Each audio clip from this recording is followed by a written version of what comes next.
Welcome, everybody. We began by hearing Woman play, which is a very wonderful thing. We are joined by one of the artists who will be central to the 2023 festival, Woman, who is a very great musician, a performer on the pipa, the Chinese lute, and we'll hear about the history. Woman, I think we're finding you in Fairfield, Connecticut on tour. It's great. Welcome.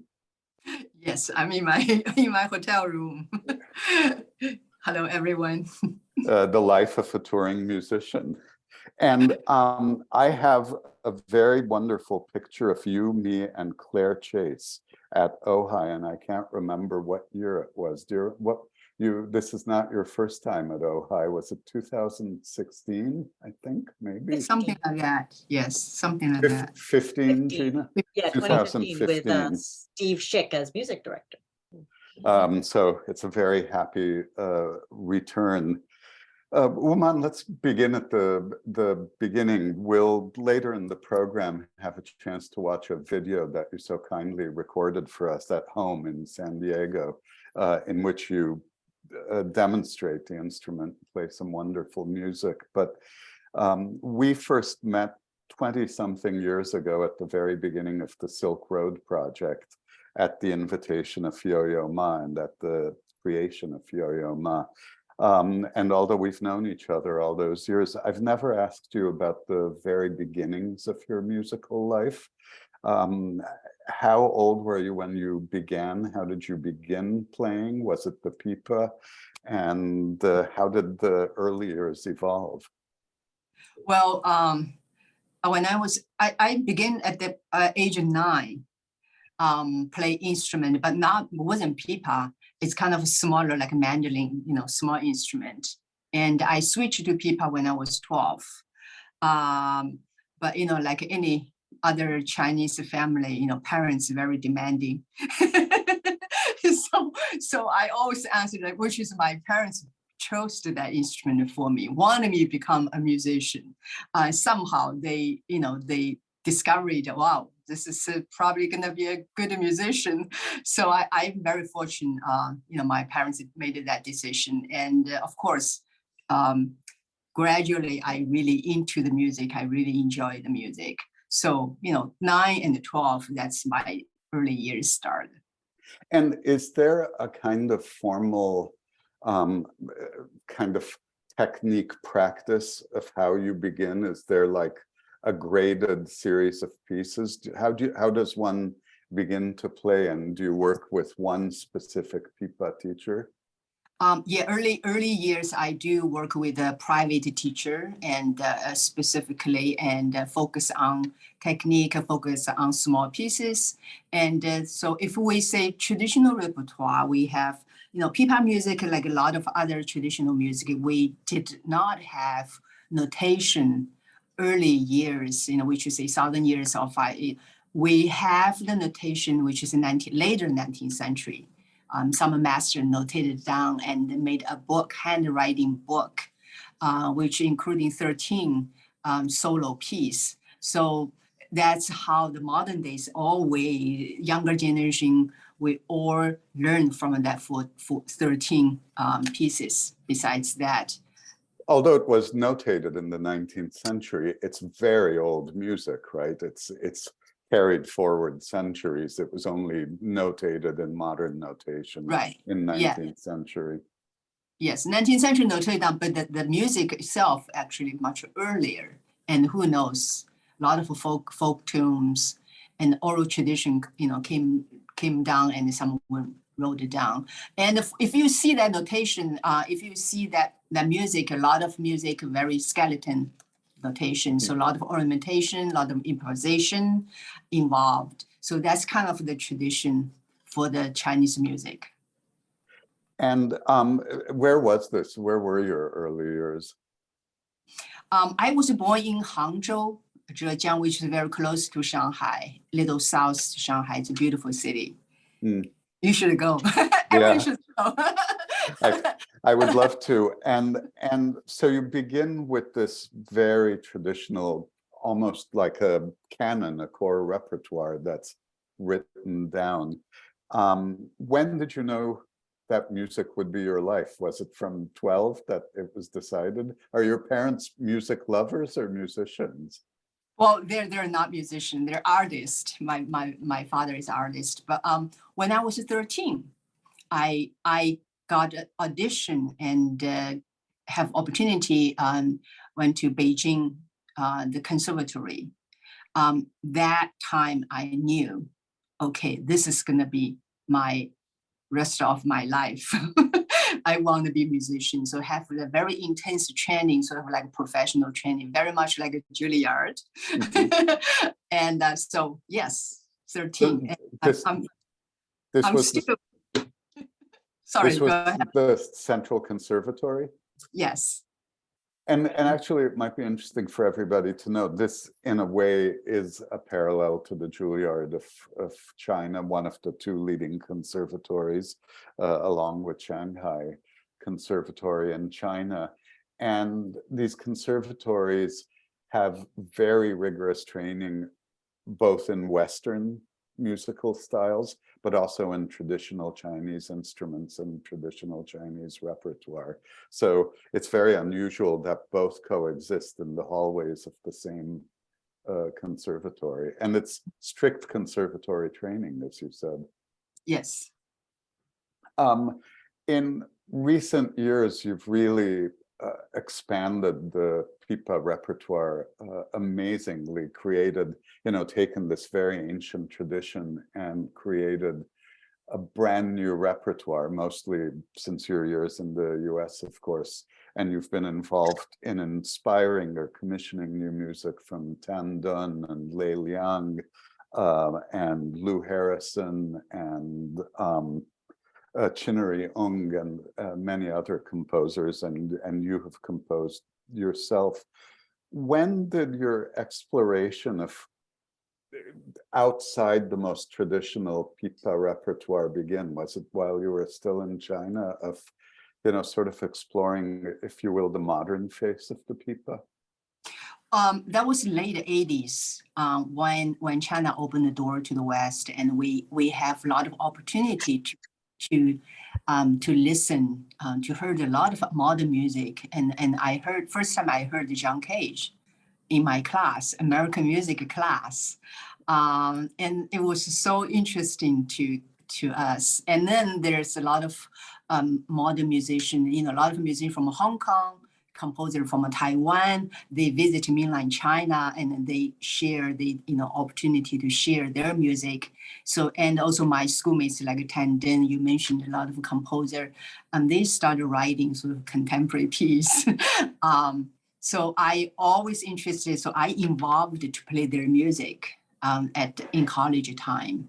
And I remember I worked with Zhou Long, with Tan Dun, with Chen Yi, all those Chinese composer right now established here. That was, I would say, late 80s. So when I came to US, suddenly in the 90s, and I suddenly like, wow, this is an amazing place. So many great composers, musicians, so I can work with, and also I can learn from them. And I should mention, the Ojai Festival will take place June 8th through 11. And if you're new to the Ojai Festival, it's in an unbelievably beautiful setting, about an hour and a half, almost due north of Los Angeles, inland from Santa Barbara.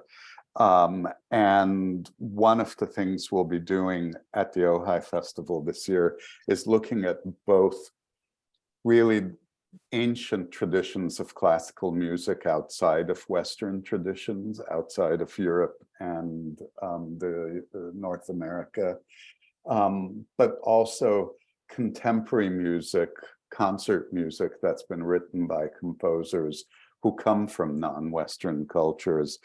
And happily, this year is the 100th anniversary of the birth of a very important composer and teacher, Zhou Chung, who taught at Columbia University.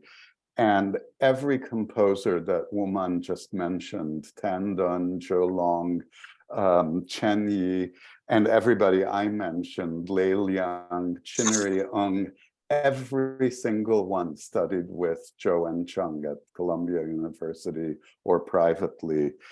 So he was kind of the source of the spring, the fountain, the beginning, the headwaters of this amazing tradition of contemporary Chinese music in America. Did you actually, I'm curious, I've never asked you, did you have any encounters with him? With Zhou Wenzhong? Yeah. Only in the concert hall and sitting, listen to his music, and he's so far away. I was very nervous. Hi, Miss, Mr. Zhou, just that. Let's talk about maybe the oldest music you're going to play, because it's let's begin with the earliest history, and this is a world you've introduced me to, and we'll hear this music at Ojai. There was an extraordinary discovery about 100 years ago or so in a cave in China of a sealed immense library of manuscripts on every kind of subject imaginable in multiple languages, touching multiple religious traditions, including in Tibetan and Hebrew and Sanskrit. And in this sort of King Tut's tomb of manuscripts were some remarkable musical manuscripts. Can you pick up the story, tell us where this was? And you've begun to do some really serious work on looking at these very ancient music manuscripts. Yeah, so the cave is in the western part of China. It's called Dunhuang Mogao Cave.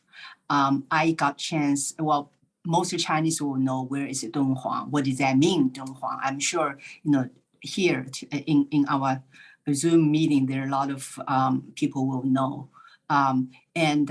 So I actually very fortunate have a chance last year. I visited there.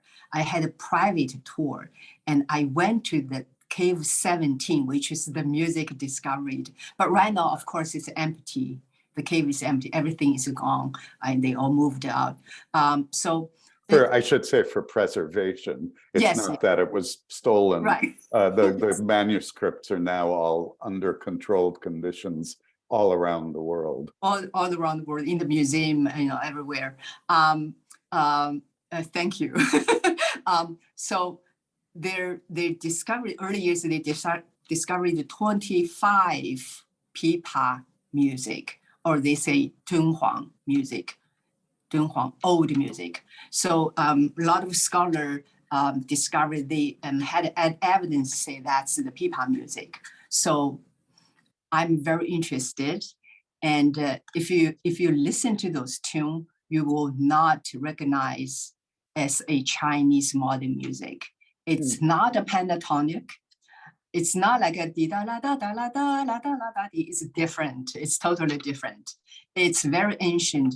It's from Central Asia, but mixed with the Chinese and the Central Asia, sort of very interesting. So I'm gonna be played in a festival.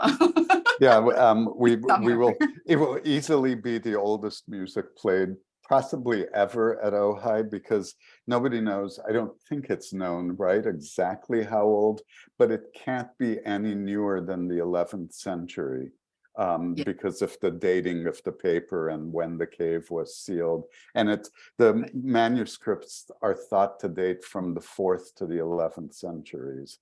Right, and of course the older notation, I'm not reading that, and some scholar the whole life they devoting to do the research, especially for Dunhuang pipa music. So they transcribed to modern notation, and then they have specifically notation for the pipa notation and the notes, the timing, everything that took years, took generation by generation, including Japanese scholar as well. So very short, each piece like 2 minutes, 1 minute.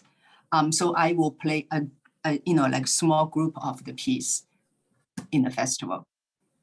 And we've got two sources. It's such a fantastic story and needs to be better known.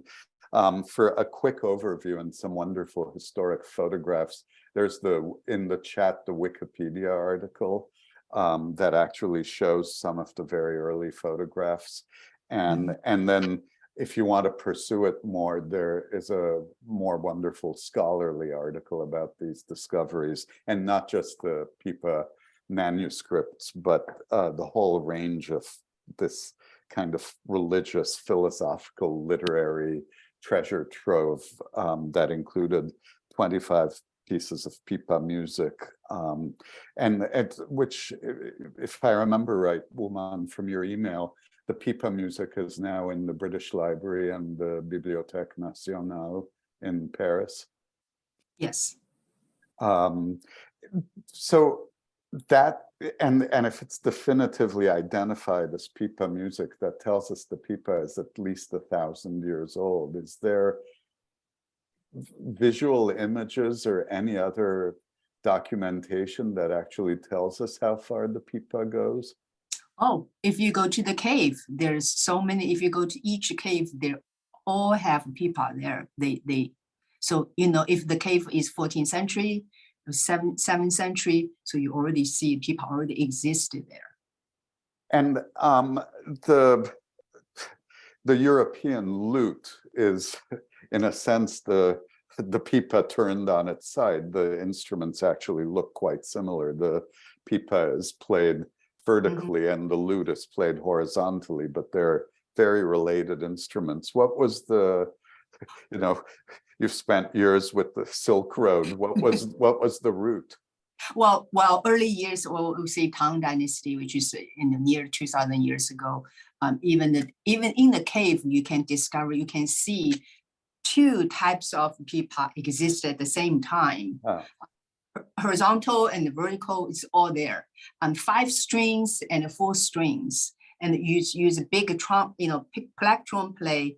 Most of the time you see the picture, and use fingers a little later Tang Dynasty, and people start, some use fingers, some use plectrum. So it's very interesting to see how the instrument travels, from Central Asia to China. You discover in the cave, that's the evidence, and in the center of China, and gradually we're have this, or hold like this, and we have a notation, and Chinese notation in the later 19th century, and then now we play very much speaking Chinese language, not Central Asia anymore. Anne-Marie Spataro, who's a great friend of the festival, has a note in the chat saying the Getty Center had an exhibit on the Dunhuang caves in 2016. So that's a very good note. Maybe, I suspect they're so good at digital documentation that maybe we can chase down the digital version of that exhibit online and put that in the chat as well during the course of this talk. I hope all this talk of pipa has whetted your appetite. I'm dying to hear some pipa music. And so maybe this is the moment to go to a video that Woman recorded for us at home in San Diego, I think in just near the end of last year, in December, I believe. And she very kindly did a little demonstration and explanation of the instrument, and then played some very beautiful music. So we'll take a pause from our conversation and hear Woman in her musical life and hear the instrument, and then we'll come back for some more conversation. I'm a woman, and I play this Chinese instrument. It's called pipa. I'm gonna be at the 2023 Ojai Festival. I'm so glad to be back. Live in California, it's not too far from there. So let me introduce my instrument. Maybe some of you haven't seen this before. The name is called pipa, spelling the P-I-P-A. It's a very old Chinese instrument, was introduced from Central Asia and through the Silk Road trade, and now landed in China. So the name actually came from Persian language. It's not, pipa doesn't mean anything in Chinese language. People know pipa is the instrument. With the 4 strings, that's the tuning, A, D, E, A.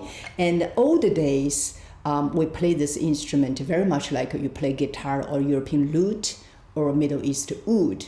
So we hold like this. And if you see the painting and still exist in the museum. And we use the big plectrum play like this, very much like, you see a lot of a string plucking instrument. And, Chinese took 2,000 years, around 2,000 years, and slowly, right now, we're holding straight and play with 5 fingers. If you see closer, I with the 5 plastic fingernails, like fake fingernails, play because of the string, we use metal string right now. In older days, we use silk strings, so use natural fingernails. So when we play like this, that's plucking very much. Tremolo. And this hand very much like any string instrument, put a finger between the frets. Same as guitar. The difference with the guitar is we have such high bamboo-made frets, very high. And that's why you see a lot of pipa music or Chinese music have a lot of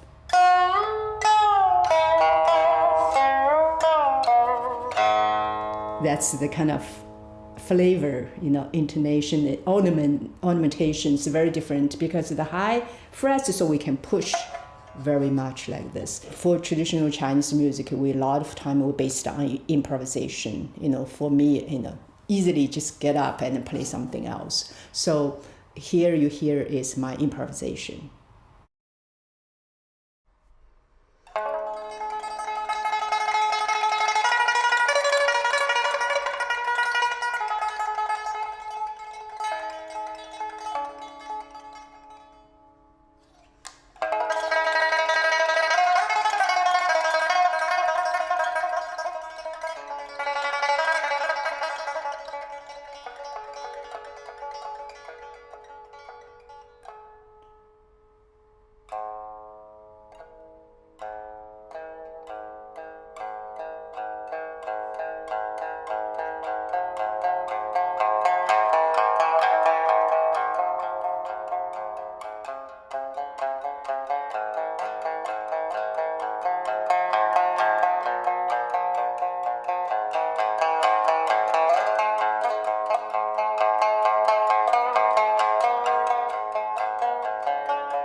I want to show you something in the back.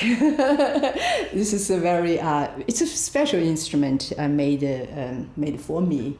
They're drawing, Chinese drawing, and it's an old classical Chinese novel, love story. It's called The Romance of West Chamber. In Chinese, it's called 西厢记. So most Chinese will know this story. So this is very beautiful. So I hold every time I play, I hold the story. So I'm going to play a piece which is a very traditional tune. It's called 3 and 6.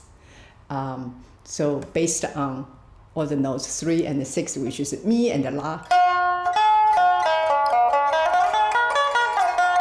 Pentatonic. So based on that, that's the folk tune. It's called 3 and 6. And you will see a lot of my hands, different play, different way, different style in this piece. Here is 3 and 6.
Bravo, Uman. And thank you so much for making this wonderful video for us. It's just such a great introduction to the instrument and your special art. I mentioned, and we've talked about how incredibly ancient this tradition is, but you've done something remarkable, which is to begin to create a contemporary repertoire for it. And in history, there have always been certain artists that have created international interest in an instrument and began to inspire composers to think in a very fresh way. And for the pipa, you are certainly that. I'm curious, given the ancient tradition of the instrument, if you've ever run into resistance in traditional music circles for having kind of found a whole new face of the pipa and new music. Is there anyone who says, you can't do that, or why are you playing all these crazy contemporary pieces for this fabulous ancient instrument? Well, very early years, like early 90s, I remember in 1996, I went back to China and I actually went back with the Kronos Quartet. That was the first time they visited China in 1996. And we played a concert, played Dance Ghost Opera in Beijing Concert Hall. That time wasn't have a national hall, that's the only one concert hall in Beijing. It was packed. So all my teacher was there, my pipa teacher. I was very nervous.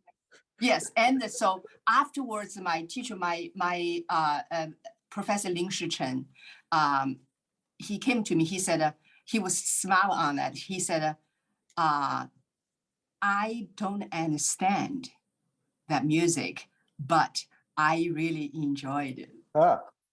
So you opened the door. Yes. So I'm like, oh, yeah. That's a lovely story. And now you've introduced one of the pieces that will be absolutely central to the music festival. It really remains, it's now, 27, 28 years old, Tan Dun's Ghost Opera. But it really is one of the most important pieces of Tan Dun and of the late 20th century. And it was very important to us that we revisit this piece for a new generation. It's kind of a classic of new music now, and it was commissioned for Wuman and the Kronos Quartet in the 1990s. And there's a very wonderful recording by the Kronos and Wuman that really is a kind of classic. For Ojai, we are revisiting the piece with Wuman, who is the source of the piece, at the origin of the piece, but with a new generation quartet, the Ataka Quartet, who Ojai Festival audiences met at the 21 festival.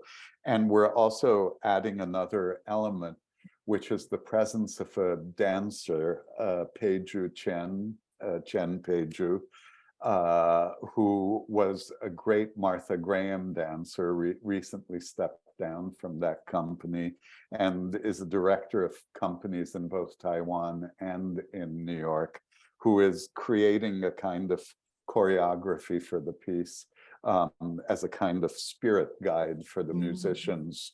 And it's, if you don't know the piece, there's a wonderful video online of the original performance made at the time in a studio. Everybody moves, everybody sings, the string quartet players play percussion instruments. It's a very ritualistic piece. Tell us a little about how that piece came to be and the place it has in your life. Well, as you mentioned, that piece, everyone has to, musician not only play their own instrument, very challenging is I have to singing, I have to walk around on the stage with the kind of ritual sort of elements. Also in the piece, there Chinese folk songs and with the Bach music combined. It's a beautiful, beautiful melody. So there's a Chinese folk song, it's called Little Cabbage, which is very kind of little sad sort of folk song. Folk song always is sad. And I remember first time Tandem was picking some folk songs, would ask me. So that time, 1993, we just talk on the phone. There's no email yet. So we talk on the phone and he said, oh, can you sing something? So I started, because we in the college, in the conservatory, we all learned the folk songs. So I started singing like da da da da la, la, la, la, la. He said, wow, yes, this song is nice. So he wrote in the piece, and also it's called Little Cabbage, in Chinese it's called 小白菜. And actually that's my voice, my key. But today, for me, little high now. I couldn't see the high, but that's the backstory. I sing over the phone. So he picked up that one. So you helped compose it, not just Inspired. Inspired. And happily, you're actually revisiting the piece this year, both with the Kronos Quartet and in this new conception at Ojai with Ataka Quartet. And as Woman said, it's an amazing piece that somehow combines ancient Chinese tradition and folk song ritual, a kind of shamanistic ritual, and the sense of a journey in a way through the piece, as well as references to Bach and I think Shakespeare, if I remember right. Yeah. And so it's in this wonderful wide embrace and imagination of Tan Dun. And it's early in Tan Dun's career when he was he already in the US at that point? Or? Yeah, he already in New York, already studied with Zhou Wenzhong. And had contact with John Cage as well. So his world had expanded, and yet profoundly rooted in his understanding of Chinese music and culture. It's a fantastic piece, and I think will be a real high point of the festival. And it'll be performed in the Greenberg Center indoors and on both Friday and Saturday, June 9th and 10th in the afternoon. And it's about a 45-50-minute piece. And I'm really looking forward to re-experiencing it in this fresh way. The other collaboration, and again, you're the inspirer, is a colleague of yours in San Diego, Lei Liang. And there are two pieces that he has written for you, and in very different combinations. One piece is called Vis-a-Vis, which is for pipa and percussion, and the percussion will be played by a longtime hero of the Ojai Festival, Stephen Schick, for whom it was written. So the two of you are original to the piece. And then a very new piece called Mother Song, which you've only premiered in the last year for viola and pipa, both about 10-15 minutes long each piece. And I've had the privilege of hearing each piece, so different in character, in a way shaped by the different instruments. Talk about each of these pieces and how they came about and your experience of them. So the percussion with pipa with the percussion vis-a-vis is a French name. So I asked Liang what that means. He said basically face to face. To us. So he specially wrote it for us. He said that when he wrote it, he started writing Steve and I in his mind. So they're very dramatic. Again, very sort of theatrical. Steve's very good at it. It's just amazing on the stage. It's just amazing. You would love it. And so a lot of like fighting each other with it. And Steve would put out all his toys, all percussion toys, everything could band on sound. So I will competing with him. That kind of piece, very exciting. But for the Mother Song with the viola, again, it's a totally opposite. It's very quiet. It's a beautiful melody, which is from Mongolia. Liang, he studied with a Mongolian teacher when he visited Beijing again a few years ago. And his teacher very getting old, so he sang that song to him. So Liang was very, very moved by that tune, the beautiful song. So he took that melody, that material in the piece, and with the viola. So more like viola represents the mother, and the pipa more like a daughter. So they're kind of a conversation. It just every time I play, it's just amazing experience. Yes. And you're actually living with Mother songs right now. You're on a tour where I think you just played it in Philadelphia at the Philadelphia Chamber Music Society. The original violist is a great friend and colleague of ours who's based in New York, Senyan Huang, who played the premiere with you as well. And in Ojai, the piece will be played by Nathan Schramm, the violist of the Ataka Quartet, who's a pretty fabulous violist. How have the audiences responded to the piece? Do they click into it immediately? Well, when we mentioned it's a Mongolian tune and the audience, you can hear audience, ooh. And they, already kind of expecting some kind of melody there, which, yes, very engaged audience. They loved it, this music. Yeah. And you will workshop it, but then also perform it in New York with Senyan at Juilliard. So if anybody's listening to us from the East Coast and you're near New York, you have a chance to hear it, have a kind of sneak preview even before Ojai. And I've heard the Philadelphia performance. It's a very intimate piece. It's like a very private piece. Mm-hmm. Very intimate, and down the road, people have a lot of very detailed, very quiet details. So when you listen to, I think Ojai is beautiful, surrounded by the nature, all the trees, birds singing, and there's very detailed music. Oh, just amazing. Well, I hope that inspires everybody to make sure you come to Ojai in June to hear a woman in these pieces. There's a very nice comment that I'm going to read, which is from Hong Wang, and thank you for that, because it really says it all beautifully, and it will give us the right closing. Wu Man is not only a world-class Chinese musical instrument maestro, but also a cultural bridge, allowing different cultures to meet together, and of course, letting more people understand the long history of Chinese music and the cultural information behind it.